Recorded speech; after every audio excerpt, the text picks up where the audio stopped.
So we're ready to get off the nervous system and onto the cardiovascular system, which is kind of fun. We all know about the heart. We've all seen the heart. I doubt if many of you had seen any information on the spinal tracts. If you have, awesome, wonderful. But the spinal tracts are small things. You don't really see them. We don't learn about them in high school anatomy. We don't learn about them in 132 here. So that's new stuff. A lot of the muscles, bicep, deltoid, you have it. Intertransversarii, interspinalis. Those are kind of new. This stuff should be a review until we get near the end of this lecture where we go over all of the deep and superficial veins as well as the arteries. But what I want you to do here is understand the composition of blood. So the anatomy of blood, not the physiology of blood, just the anatomy. We'll get into hemoglobin and all that stuff next semester. For now, we just want to know plasma and formed elements. There's two components to blood. And this is just like bone. This is the osteocytes, and this is calcium hydroxyapatite. So cells, matrix. Describe the anatomy of the heart and all those tissues surrounding the heart. Distinguish the elements of the pulmonary and systemic circuits, including some very large, just very few vessels. Cardiac cycle, and the electrical components of the heart. What are the electrical components? Again, this is anatomy, not physiology. I don't need you to know how these cells in the sinoatrial node spontaneously depolarize about every 900 milliseconds. That's not this class. It's where it is, and that's about it. Understand the autonomic nervous system inputs to the cardiovascular system. So there's two different places that they input, and they function, the autonomic nervous system inputs, function to regulate blood pressure. They can do that by either increasing the amount of blood that's going through the vessels or the total cross-sectional area of the vessels. So if you increase the fluid, or increase the amount of blood, increase cardiac output, you can do that by either making the heartbeat stronger, pumping out more per beat, or beat more frequently. So more blood's going to be going through the vessels. That's going to increase pressure. Or you can just decrease the diameter of all the vessels. Decrease the cross-sectional volume and increase blood pressure. Know the typical distribution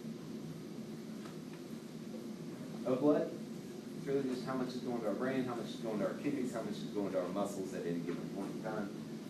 And then finally, describe the path of blood through the body, the major vessels associated with each organ, and those organs also include muscles and skin. So different parts of the body. So we'll go through each of these with a number of slides. First, we'll start with blood. So blood is, what kind of tissue is blood? Connective tissue, right? It has an extracellular matrix, very low cellularity. Its function really is to take gas from the lungs, dissolve it or absorb it somehow, either by attaching it to a protein or just before Reef gets loud, I'm going to preempt him. Taking gas from the lungs, distributing it throughout the body. Taking nutrients from the gut, distributing it throughout the body. Taking ligands from all of our endocrine organs and distributing them throughout the body. So, once again, it is fluid connective tissue. Let's make that a little prettier. Extracellular matrix is water or plasma, which is water with a bunch of proteins in it. There are three major types of proteins here: albumins, globulins, and fibrinogens. Now, the albumins are small proteins, and their primary function is to maintain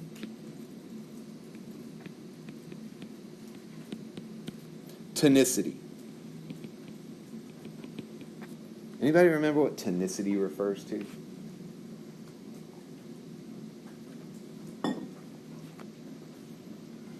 If something's hypertonic.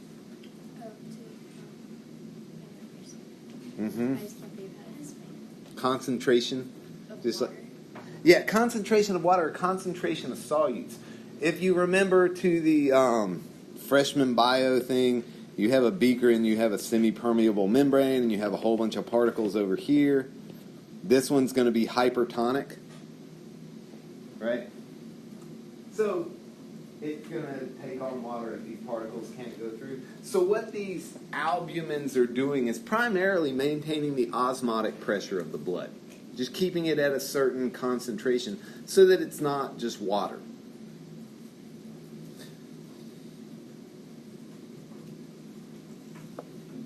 Globulins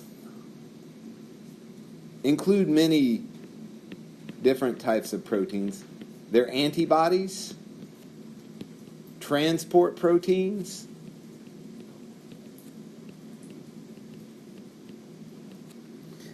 a lot of the hormones in our body, like testosterone or estrogen or progesterone or cortisol, corticosterone, aldosterone, all of these stones, sterones, are lipids. What do you think is going to happen to them when they go into the blood? Are they going to dissolve?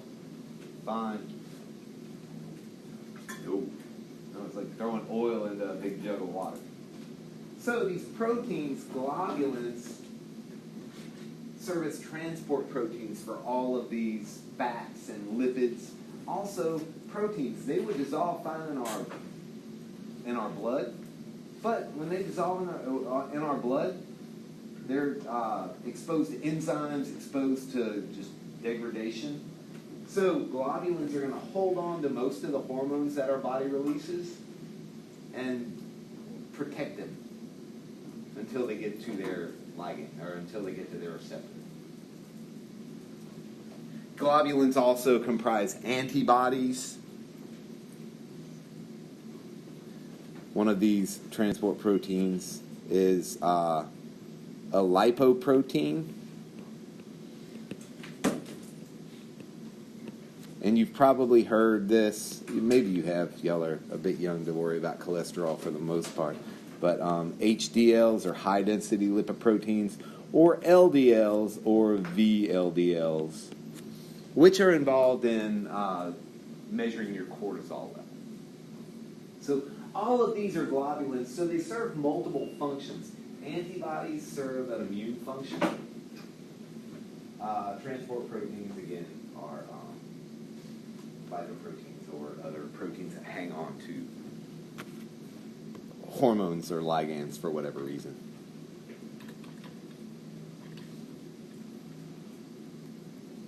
Finally, fibrinogens do exactly what their name would suggest. They're fibrous, and they promote clotting.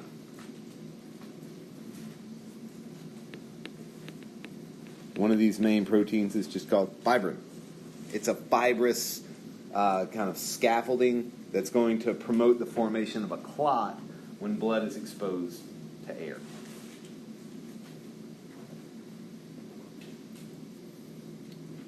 Now, all of these proteins are almost exclusively, there are some exceptions, but when you think about these, think about them being synthesized in the liver.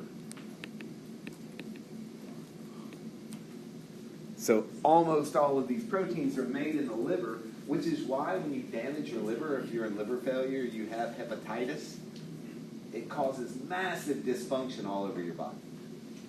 Imagine a bit of your liver's going down in function, your albumins get off, now your blood tonicity is going down or up.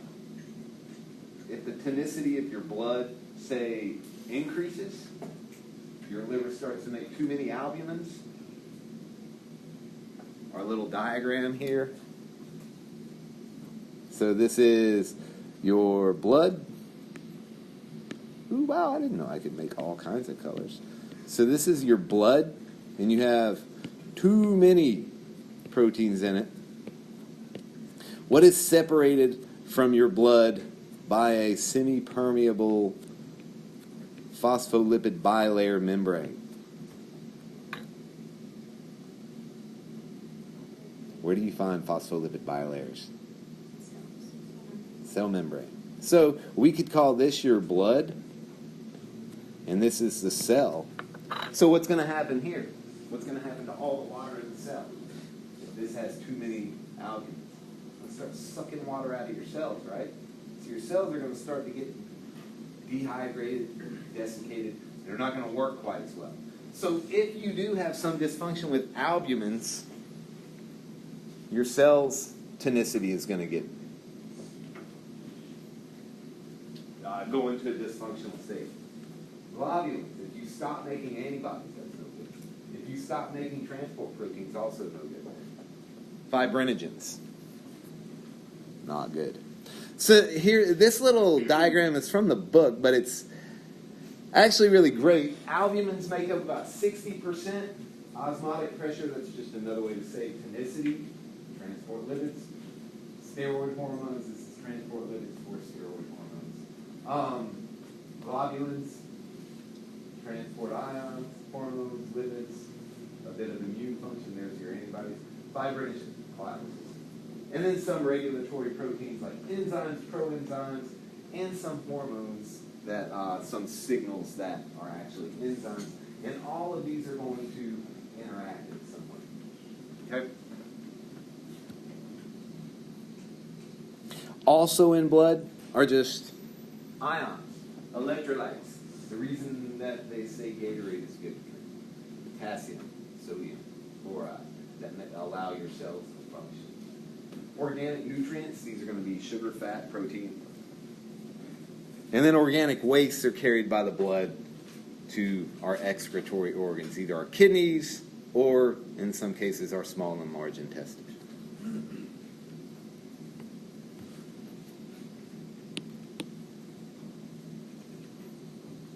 I'm just making room. All of that is saved for posterity. So the formed elements. This is a fancy way to say cells, the cells of the blood. Erythrocytes, we'll talk about these in detail, but erythrocytes are red blood cells. Leukocytes, we also call white blood cells. And then platelets, we just call them platelets. They are not cells. They are fragments of cells. They're cell fragments. And we'll talk about how they're made and the cells that they come from. The average person has about 25 quadrillion red blood cells. It's a whole bunch. 25 times 10 raised to the 12th power. I think that's right. Has about 25 billion white blood cells. It's about 1,000. And when you looked at the slide last week of blood in lab, you notice it's just a whole bunch of red blood cells and then a few little polka dots of white blood cells, which appear blue just because we stain them under the microscope. So there's 1,000 times more red blood cells than white blood cells in the blood. This is all contained in about 5 liters of blood, which is normovolumic or volemic. You have about 5 liters of blood. So when you donate blood, what do we give? A pint? It's about 1/10 of your blood, 10% of your blood. It's 2 pints in a liter, right? Silly system of measurement.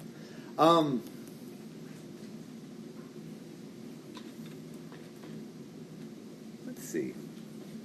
pH is about 7.4, so slightly basic, but pretty much right at neutral pH.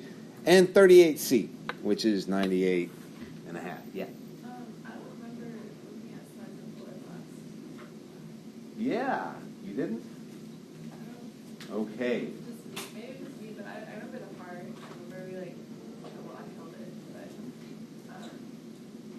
I don't know. Maybe I think so. There was a microscope on the back table that I mentioned. Hey, you should look at this. So, I won't fault you. You're coming right off of an exam. But it's one of those things, listen to everything I say.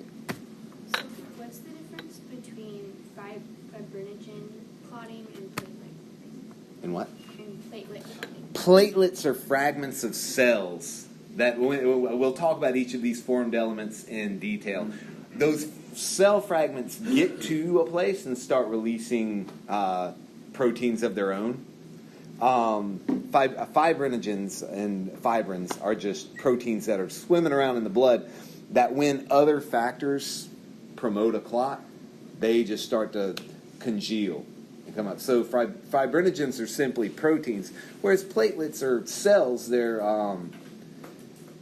phospholipid bilayer containing clotting elements.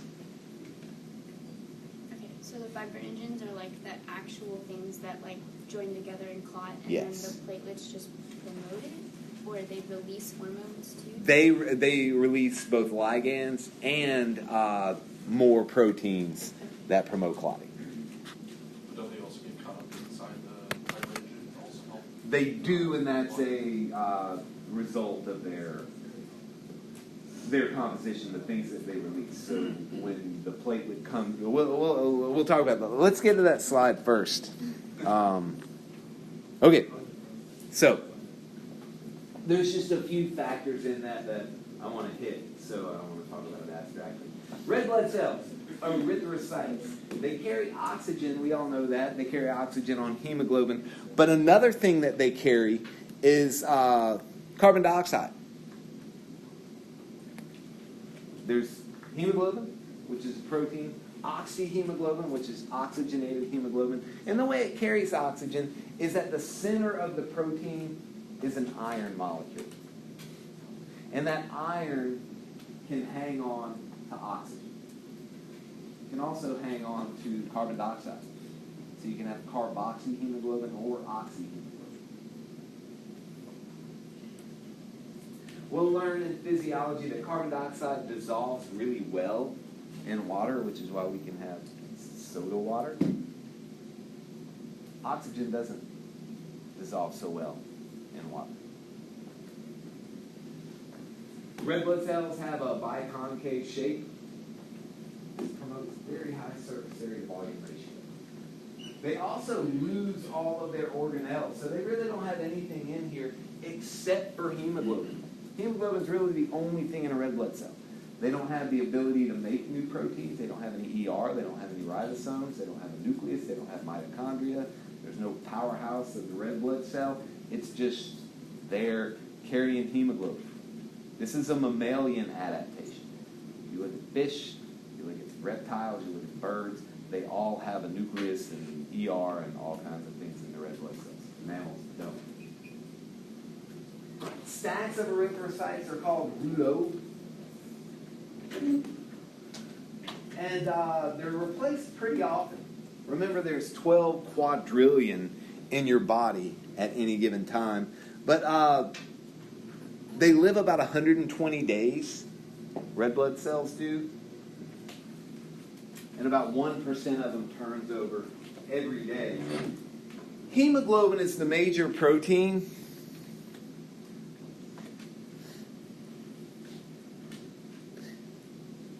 And the physiology we'll talk about more, but hemoglobin has 4 subunits, and oxygen binds to this iron ion. Here's the heme chain with iron in the middle, and oxygen is going to bind here, so each hemoglobin can carry 4 oxygens.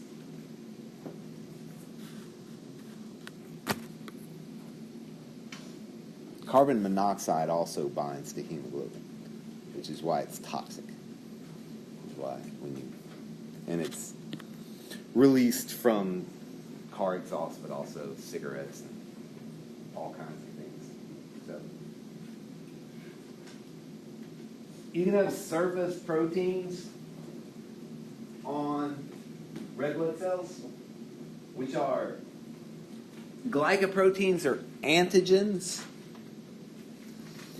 These surface proteins, because they're antigens, they end in gens, are called agglutinogens. And agglutinate just means to coagulate or coalesce. So agglutinogens, you have type A and type B. People can have just type A agglutinogens, or type B agglutinogens, or both of them. Those are people who have AB blood, or none of them. They have O blood.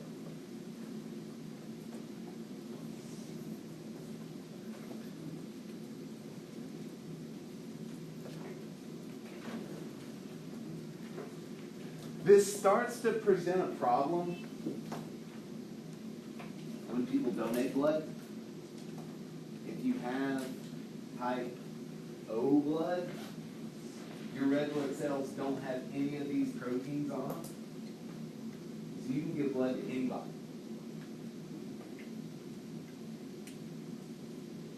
If you have type AB blood, your body's used to having red blood cells with type A agglutinogens. So you can accept blood from type A people. You can accept blood from type O people because their red blood cells aren't expressing anything foreign. You can accept blood from type B because your red blood cells also have this agglutinogen on them. But if you're type O, you can't take blood from anybody because these red blood cells are going to have these weird proteins in your body. It's just going to say, ooh, danger, get out of here. And you have antibodies called agglutinins that are going to attack those red blood cells. That's why type O are universal donors, type AB are universal recipients, and then A and B are kind of in the middle. Typically, yeah. What about consequences of wrong RH factor? That's also called P. It is another protein, just like A and B, that's expressed on the red blood cell. There's a slight difference there, and I don't know the answer to this question, and I've asked everybody who's in the department so far. And have gotten a few answers, but nothing I'm satisfied with. Why, if you're a female and you have type O blood, and you mate with a male who has type AB blood, and your baby is type AB, why your body doesn't attack it. But if you are Rh negative female and mate with a male who is Rh positive and your baby's Rh positive, first time it's okay, but your body builds antibodies to that first baby. The second baby, if it's Rh positive, it's a problem. You have to take immunosuppressants. The best answer that I got was, well, these antibodies don't cross the placenta. And why do the ones for Rh factor? I don't know. I will continue to investigate. I've gone to the second page of it. Not at this page. And all I keep getting is Punnett squares that say, find out if your baby's Rh negative. I'm not interested in that. Does anybody have any insight on that? Anybody ever learned in a class why, if you're type O woman, you can have an AB baby? Huh? You can't have a type A baby if you're it's just not possible. Can you have a type A baby if you're O? Yeah. Okay, then why can you have a type A baby if you're O? Because I'm type O, I can't accept A blood, but I can have an A baby in my uterus. Surprise!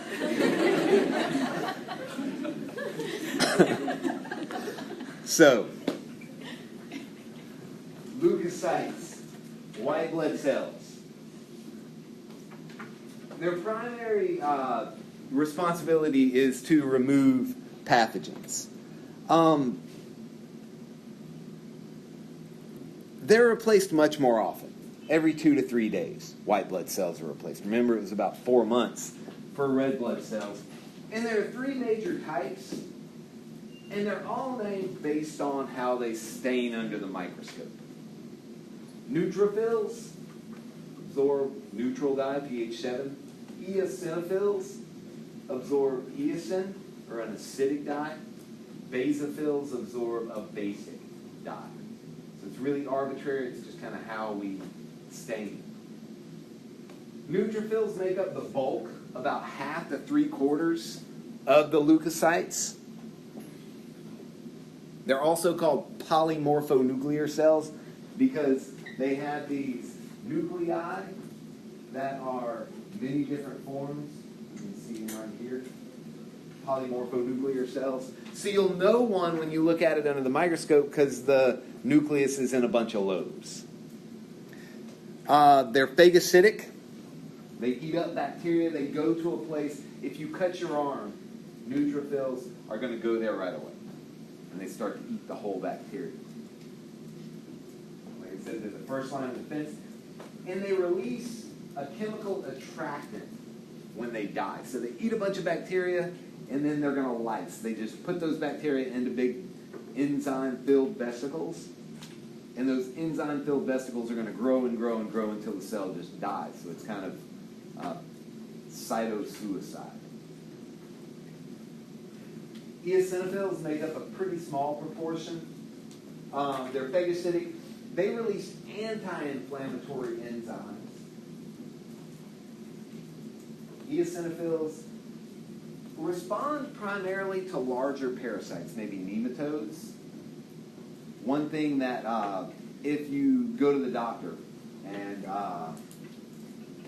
they take some blood and see eosinophils just off the chart high, they're going to think maybe some kind of parasite.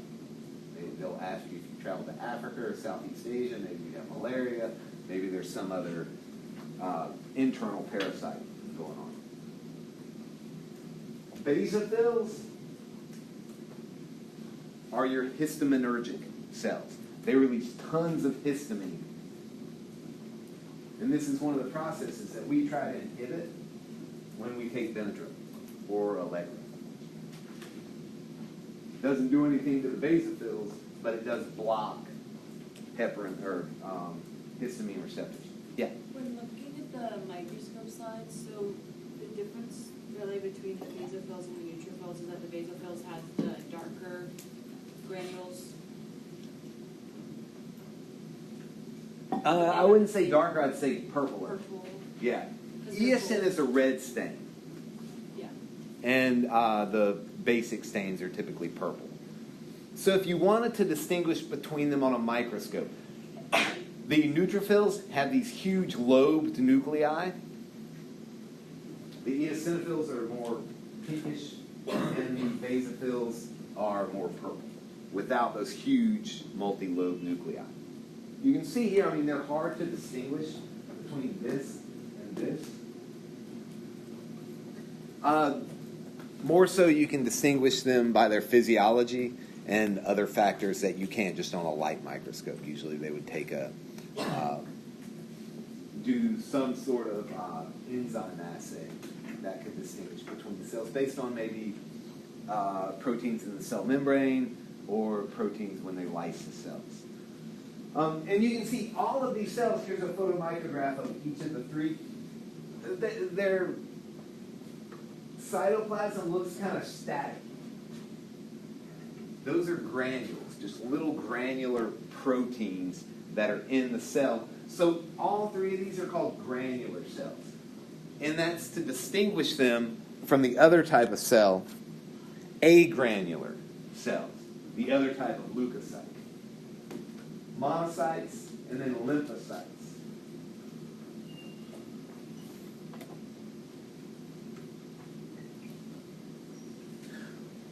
Monocytes are macrophages. They live primarily in the interstitial space, so that's extracellular, but outside of the cardiovascular system. Around the capillary beds, around the lymphatic vessel terminals, these monocytes hang out. They're phagocytic. They also release chemical signals to tell the rest of the immune system, hey, there's something going on here.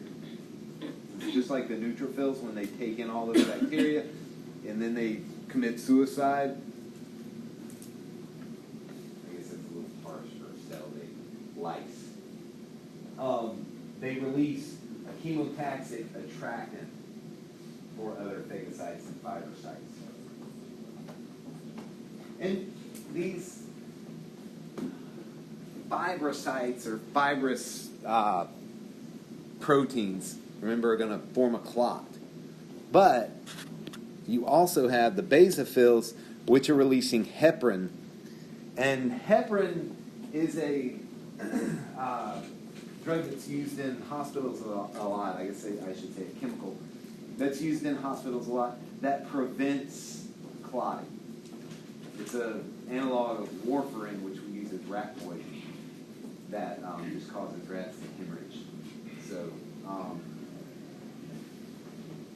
basophils are working to break down these clots, while platelets, monocytes, and fibrocytes are working to build the clots. So you have these opposing factors. Why would you want to break down a clot in a place where there's a lot of bacteria? Why would you think you'd want to do that?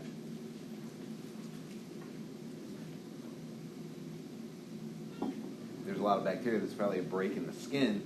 Let's clot it up and get it sealed so we don't lose any more blood.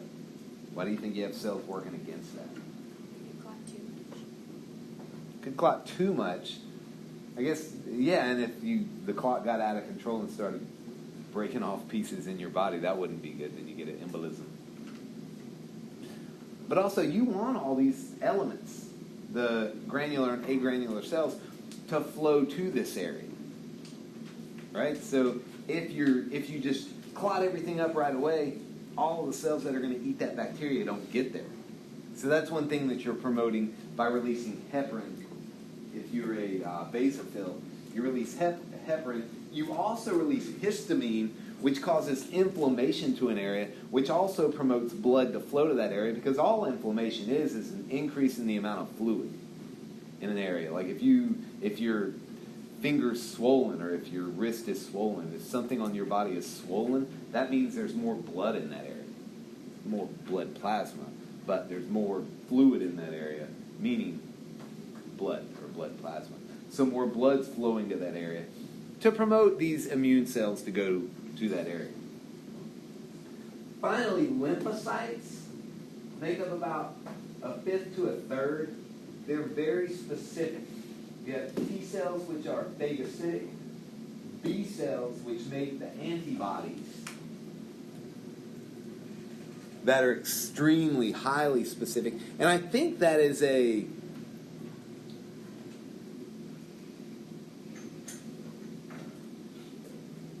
I'd say it's either an adaptation of vertebrates or mammals.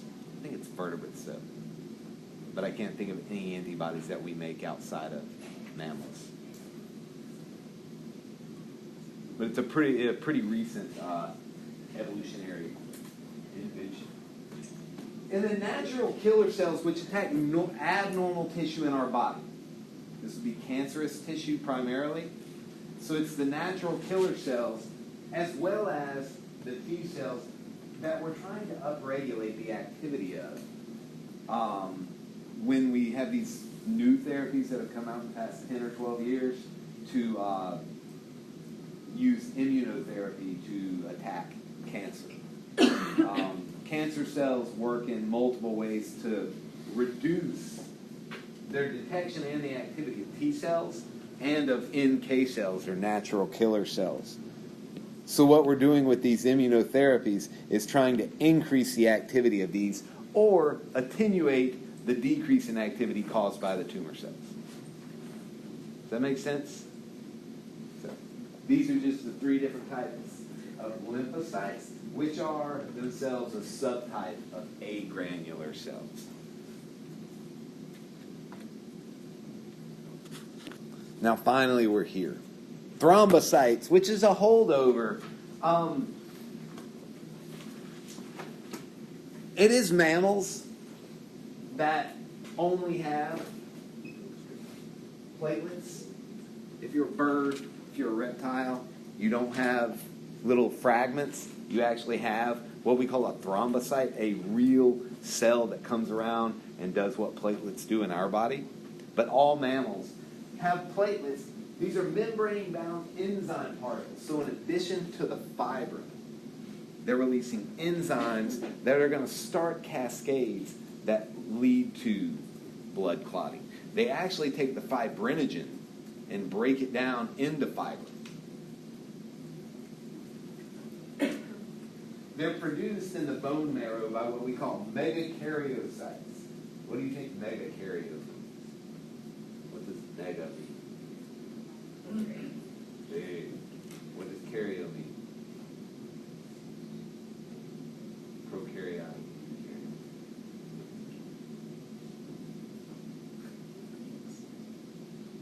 What do prokaryotes not have? Really? A nucleus. I thought I was going to diminish myself back to biology. 8th grade. Megakaryocytes just have a big nucleus.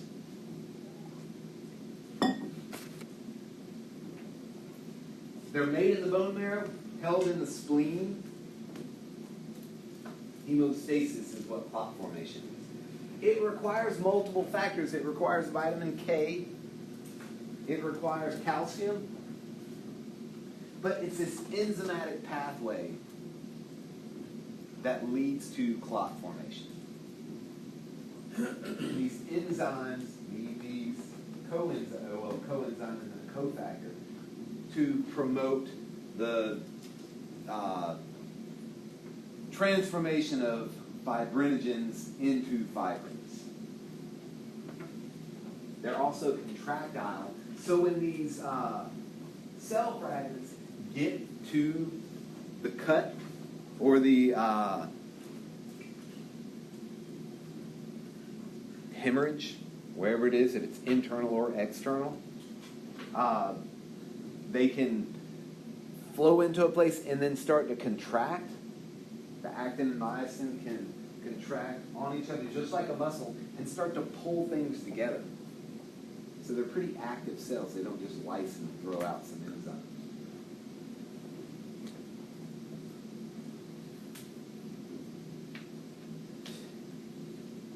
The words osis, or the suffixes I should say, and penia refer to all three blood cells. If you have too many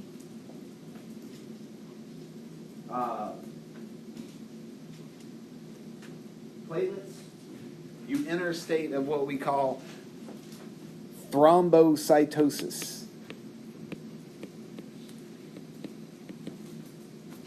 If you have too few, thrombocytopenia. So somebody experiencing thrombocytopenia, not going to have enough. Yeah, not going to be able to clot their blood. Not going to have enough platelets. Thrombocytosis, you're probably going to have to give them heparin because they have too many clotting factors. Same with leukocytes, leukopenia, and leukocytosis. Leukopenia is typically seen in people with massive chronic infections because their white blood cells are just lysing. The immune system is taxed in some way. So this penia means too few. Hemopoiesis. Formation of blood.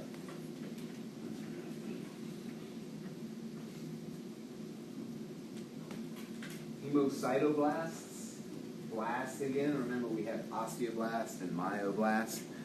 Hemocytoblasts are the stem cells to all of the formed elements. You can see this little chart here. Pluripotent stem cell, which is going to be your hemocytoblast, right here. Primarily in the bone marrow of flat bones. Vertebrae, which are irregular, but ribs, skull, scapula, and pelvis. That's where all of these red blood cells are being made. Erythropoiesis is the formation of red blood cells. Erythropoietin, or EPO, is a hormone made by multiple organs in our body, the kidneys. One.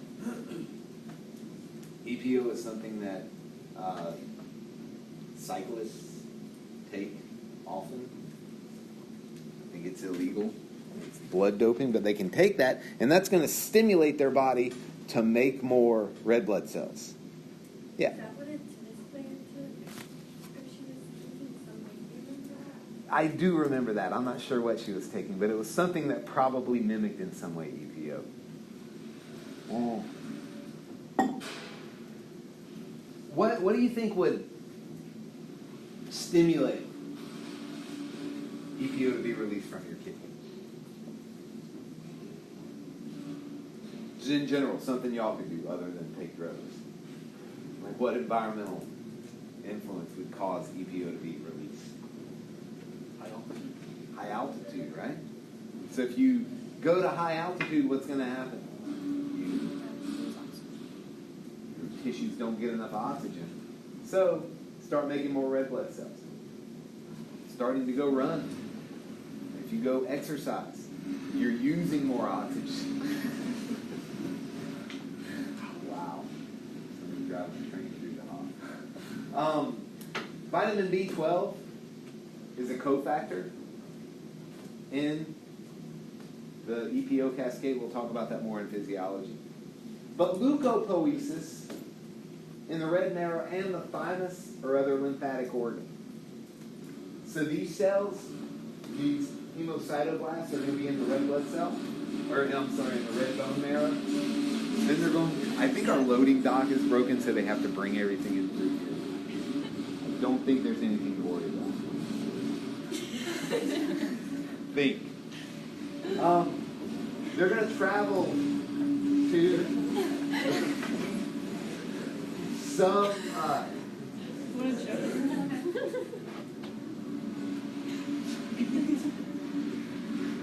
Taking out the nitrogen things. So, Get away with that. lymphatic organ, spleen, tonsils, a lymph node. And if you notice, we can do without all these. Anybody ever had their tonsils taken out? Just a couple of them? Okay. So, tonsils get taken out. Adenoids get taken out. You can remove your spleen. All of these immune organs that make leukocytes, or hold on to leukocytes, really is what they're doing. They're being made in the bone and then held onto and mature in lymphatic organs. Can be taken out, can be removed. Emily, you have a So question? leukopoiesis is the formation of white blood cells? Yes. And thrombopoiesis would be the formation of megakaryocytes and then platelets. And you can see right here, I'll blow this up a little bit. This is an older family tree of red blood cells. Down here you can see you have your erythrocytes that come from proerythroblasts. Erythroblasts to the erythrocyte, just like myoblasts and myocytes. Osteoblasts and osteocytes. So come back here to a myeloid stem cell, to this pluripotent stem cell. Branching off here, the cousin to the red blood cell is the megakaryocyte. Cousin to that is these guys here, the granulocytes. And then there was the thought that monocytes were more closely related to granulocytes than lymphocytes. But in more modern literature, we have a different family tree where I believe it is your megakaryocytes break off first, and then you have these three. This is not, you're not going to be tested on that. Just kind of to say, hey, stuff changes. I think your book, well, they published a new version this year, which still has that. And this paper was out in 2016, I think. 2015. So people are doing genealogy studies on these different formed elements of the blood.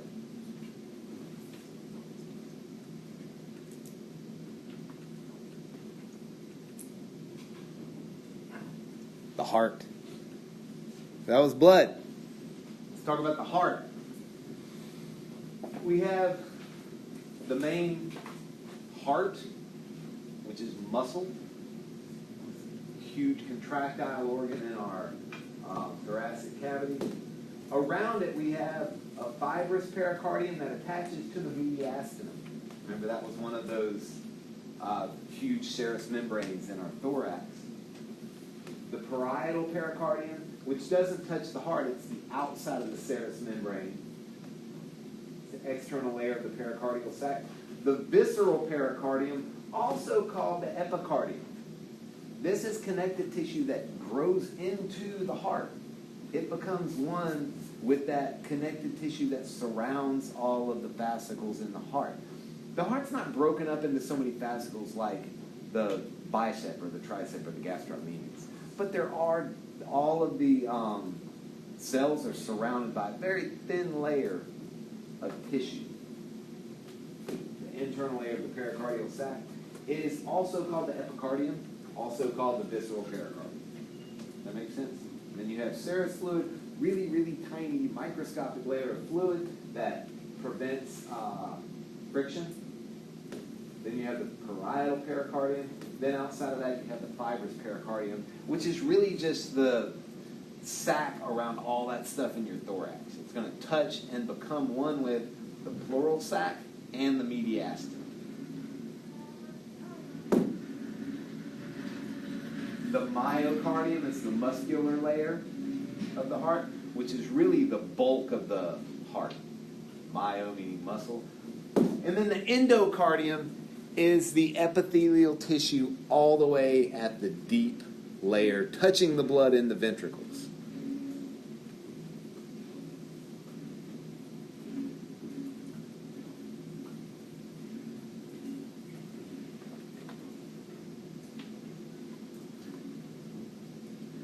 The endothelium is epithelial tissue. It doesn't really protect here, so it's got to do what? Secrete. It secretes all kinds of factors that are going to promote the constriction of vessels, the dilation of vessels, the formation. It's going to release factors that may promote the production or the decrease in production of steroids. So this endothelial layer in the heart, and also lining all of the blood vessels. This endothelial layer, with the epithelial tissue all the way deep in the heart, is one with the epithelial layer, we call it the endothelium, of all of the blood vessels. And that's all you have left once you get to the kidneys. You don't have any external connective tissue. You don't have any muscle. You just have capillary tissue, which is endothelial cells. Cardiomyocytes, which is a fancy way of saying heart muscle cells. They are mononucleated, so that's a deviation from skeletal muscle. They're striated myofibrils with sarcomeres. So that's identical to skeletal muscle. They're just like skeletal muscle, except they only have one nucleus. Many mitochondria, a whole bunch of myoglobin, which is the hemoglobin that's adapted to be in muscle. It has a higher affinity for oxygen. So when blood cells flow by and they're hanging on to their oxygen with hemoglobin, comes by the muscle cell, and the muscle cell says, hey, oxygen, I've got some myoglobin here, and the oxygen jumps off and goes and hangs out with the myoglobin. Myoglobin's a little bit more attractive. And that's important, that's adaptive, because you don't want the blood can't do anything with the oxygen, it's just holding on, it's like long-term relationships, say boyfriend, not very fun. The myoglobin takes you to King's Dominion. Is that attractive? Lots of glycogen for energy. Point is, myoglobin is much more attractive to oxygen than hemoglobin. Extensive vascularization of the heart. There's a whole bunch of blood that goes to the heart. These cells have intercalated discs, these cardiomyocytes. I just have cardiocytes here, that's synonymous. The intercalated discs are made of multiple proteins that we talked about in reference to epithelial tissue.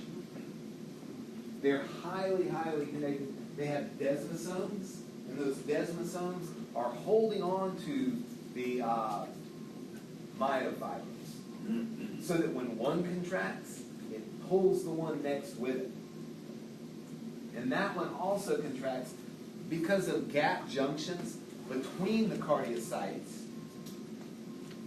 And these gap junctions allow the flow of ions between the two, and these ions are what are actually stimulating the contraction through multiple physiological mechanisms.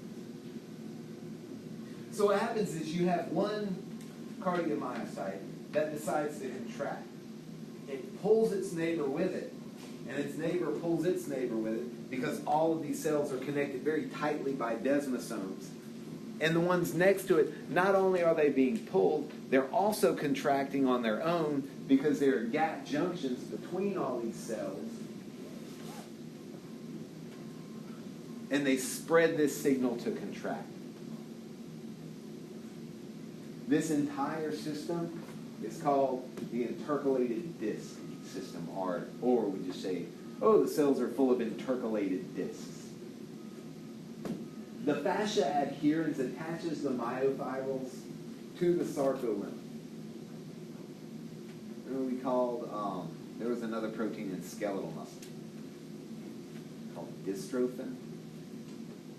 Anybody remember that? I mentioned it very briefly. So, the fascia adherens is an analog, or similar to, performs a similar function. It just attaches the myofibrils to the sarcolemma.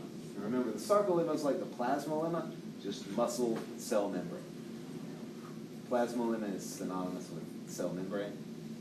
And muscle cells, we say sarcolemma. We like to be fancy. So you never have to use this word again. Just know that I mean muscle cell membrane.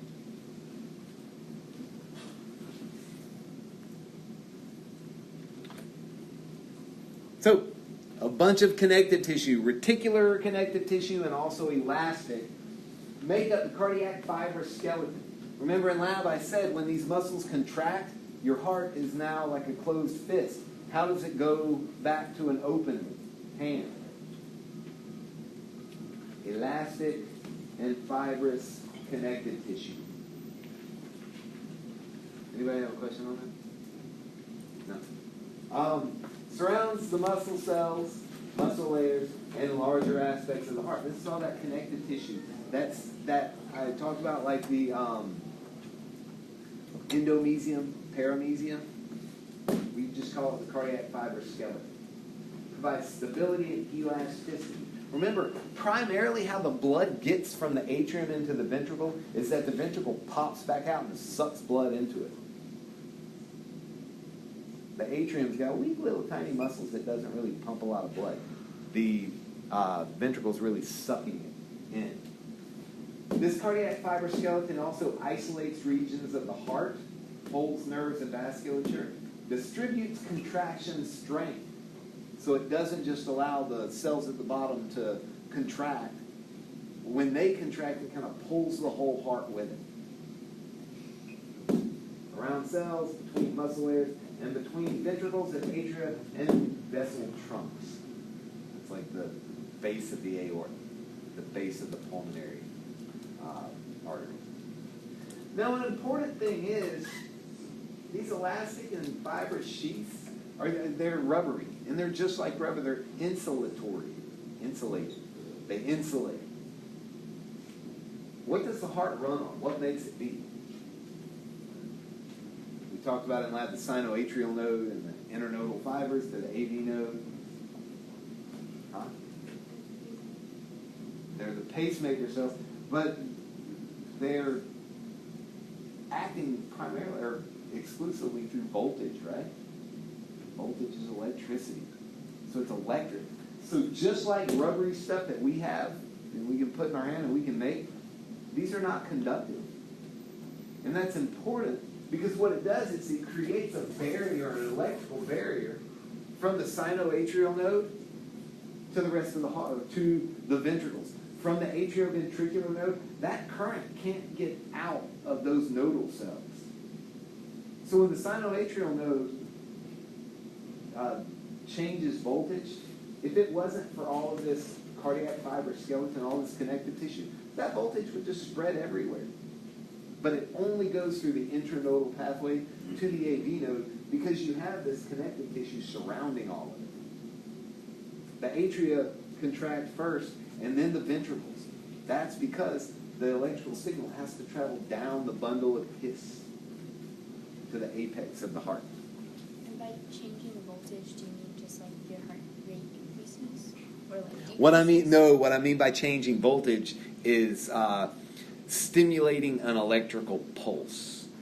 It doesn't have anything to do with contraction. The voltage changes, which is just like when somebody plugged in their iPhone. Now voltage is going into the iPhone.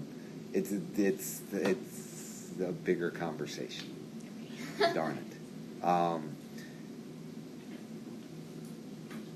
Good question. Let's talk about that later. Surface anatomy of the heart. When you look at the chest of someone, when you look at this ventral side, you're primarily looking at the right side of the heart because the heart is tilted slightly to the left and turned. To where the right side of the heart, the right ventricle, is almost everything that you see. This right here, from the back all the way around to where you can't see to the back of the heart, is the right ventricle. The left ventricle is mostly on the dorsal side of the heart when it's in your body. This is another way to show it. The border between the right and left ventricle is all the way over here. It's not right in the middle. So you're looking primarily at the right ventricle. This is the dorsal side. You're looking primarily at the left ventricle.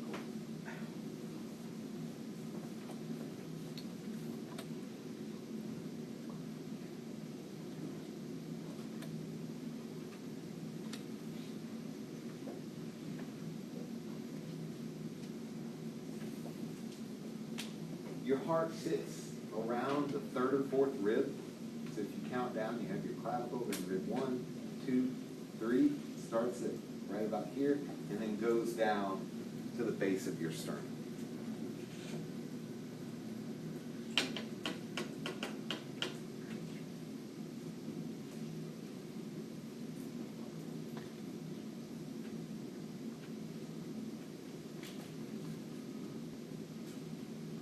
Just like in the brain, the indentations are called a sulcus, just a little indentation. So you have your atrioventricular sulcus. You have your interventricular sulcus here. And in all of these sulcuses, or sulci, you have a big deposit of fat. Nerves run there. What do you think those nerves are part of? The somatic or autonomic nervous system? Autonomic. Why do you think there's a bunch of fat there?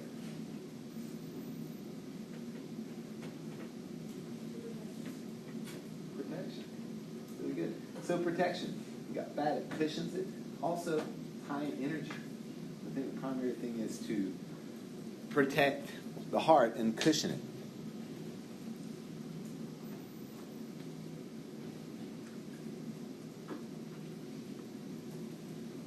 This guy right here, the atrioventricular sulcus, is also called the coronary sulcus. You can see here, coronary sulcus right here. These are all of the blood vessels that lead out of and into the heart. Your interventricular sulcus with the fat right here.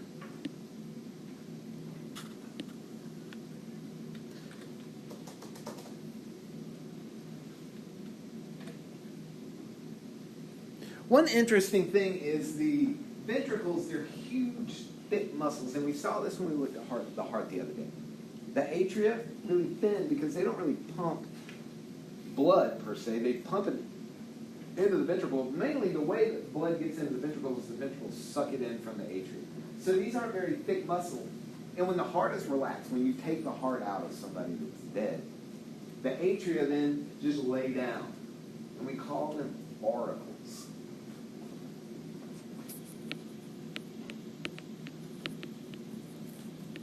And an auricle really just means ear. It's like a big dog ear or something. So this is the heart cut open. And there's a lot of internal structure. Remember the trick. The right side of the heart has all of the long words. Left side of the heart has all the short words.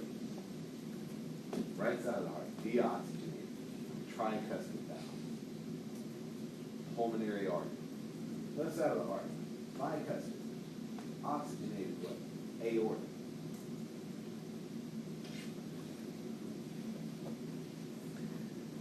Between the right atrium and left atrium is a little pocket of connective tissue called the fossa ovalis. This guy right here.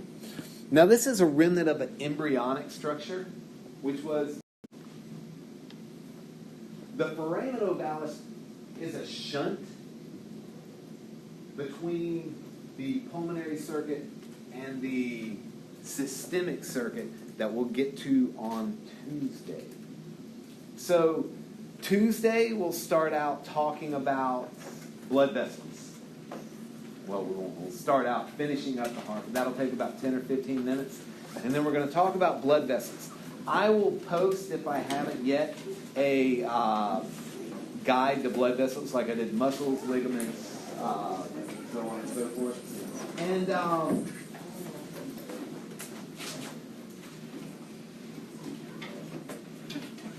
oh yeah, I wanted to say, there's a quiz that's due Friday, if you hadn't noticed that.